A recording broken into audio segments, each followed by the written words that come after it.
Genomics is a fascinating branch of science, but one that is sometimes tricky to understand. Together, let's look at 5 myths or misperceptions some people have about genomics. You might already know the words genetics and genomics, but did you know they are not the same thing? Genetics is the study of a limited number of genes or parts of genes that scientists know the function of, while genomics is the study of all genes in a living organism. Researchers study the genes of plants, microbes, and animals to learn more about what those genes do. But each gene can have more than one function. For example, the gene that makes some house cats white is linked with blue eyes, as well as deafness. In fact, if a cat has a mutation that gives it one blue eye, it's likely to also be deaf in one ear. When we think of the word mutation, we often think it's a bad thing. But not all mutations or variants are harmful. In fact, some can create natural variation or provide an organism with an advantage. Like elephants. There are some elephants with long tusks and some with a mutation that means they do not grow tusks.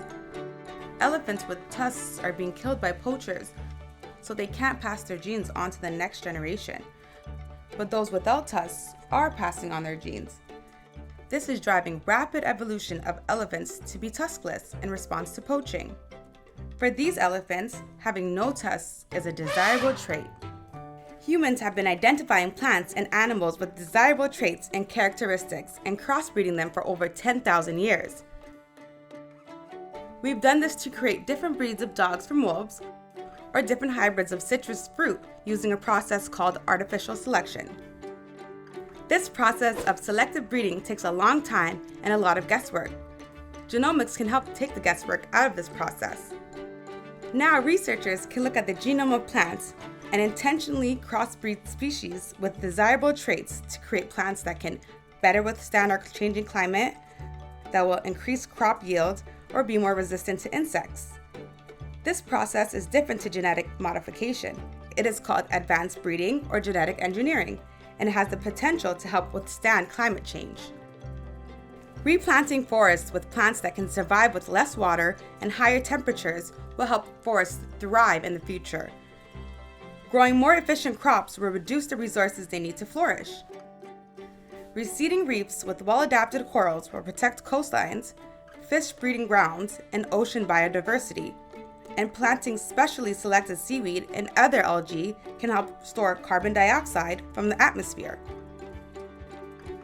This is just a small glimpse of how genomics can make a big impact on the environment as it changes due to the climate crisis. There are a lot of misconceptions about the study of genomics and the variety of ways it can have a positive impact on our lives every day.